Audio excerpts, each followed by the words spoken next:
1970-এর দশকে জাপানের আমি অশিমা দ্বীপে ভয়ঙ্কর হাবু সাপের আক্রমণ শুরু হয়। এই বিষাক্ত সাপগুলো এতটাই বিপজ্জনক ছিল যে প্রতি মাসে প্রায় 100 জনের বেশি মানুষ এদের কামড়ে গুরুতর আহত হতো। সঠিক সময়ে চিকিৎসা না পেলে নিশ্চিত মৃত্যুও হতো। সেই সময় এই সাপের বিষের কোনো প্রতিষেধকও ছিল না। সাপের ভয়ে দ্বীপবাসী জমি ও পশুপালন ছেড়ে শহরের দিকে পাড়ি জমাতে বাধ্য হয়। ফলে দ্বীপ ধীরে ধীরে জনশূন্য হতে শুরু করে। এই সংকট মোকাবেলায় জাপানের সরকার একটি জরুরি বৈঠক ডাকে। এক বিজ্ঞানী প্রস্তাব করেন এমন প্রাণী দ্বীপে ছাড়া হোক যারা সাপ শিকার করে তাদের সংখ্যা কমিয়ে দেবে। দীর্ঘ গবেষণার পর সিদ্ধান্ত হয় বেজি নামের প্রাণী, যেটি সাপ শিকারে দক্ষ, সেটিকে আমি অশিমা দ্বীপে ছাড়া হবে। বেজিরা সাপের বিষে ক্ষতিগ্রস্ত হয় না এবং তারা আনন্দের জন্যই সাপ শিকার করে। তবে বেজি ছিল জাপানের স্থানীয় প্রাণী নয়, এটি মূলত ভারত, বাংলাদেশ, নেপাল ও পাকিস্তানের মতো দেশগুলোতে পাওয়া যায়। 1980 সালে আমি অশিমা দ্বীপে 30টি বেজি ছাড়া হয়। বিজ্ঞানীদের ধারণা ছিল বেজিরা দ্বীপকে সাপ ও ইঁদুরের অত্যাচার থেকে মুক্ত করবে, কিন্তু কয়েক বছরের মধ্যেই দেখা যায় বেজিরা সাপ শিকারে অনীহা দেখাচ্ছে।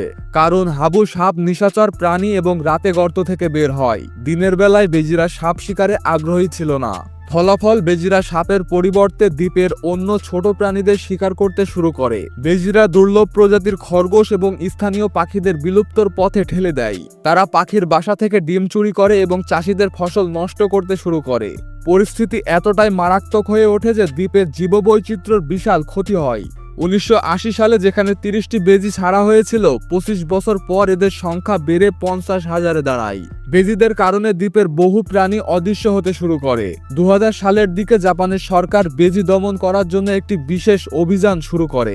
বেজিদের ধরার জন্য ফাঁদ পাতা হয়, তাদের প্রিয় খাবারে বিষ মেশানো হয় এবং প্রশিক্ষিত কুকুর ব্যবহার করা হয়। ক্যামেরার সাহায্যে বেজিদের চলাচলের পথ চিহ্নিত করে বিশেষ ট্র্যাপ সেট করা হয়।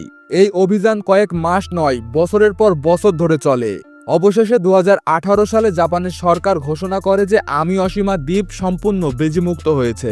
এই অভিযানে প্রায় 40,000 বেজি বন্দী করা হয় এবং বাকিদের বিষ দিয়ে মেরে ফেলা হয়। যদিও দ্বীপ সাপমুক্ত করতে চাওয়ার প্রচেষ্টা সফল হয়েছিল, তবে বেজিদের কারণে দ্বীপের জীববৈচিত্র্য যে ক্ষতি হয়েছে তা আর পূরণ করা সম্ভব হয়নি। প্রায় 15টি প্রজাতির প্রাণী বিলুপ্ত হয়ে গেছে।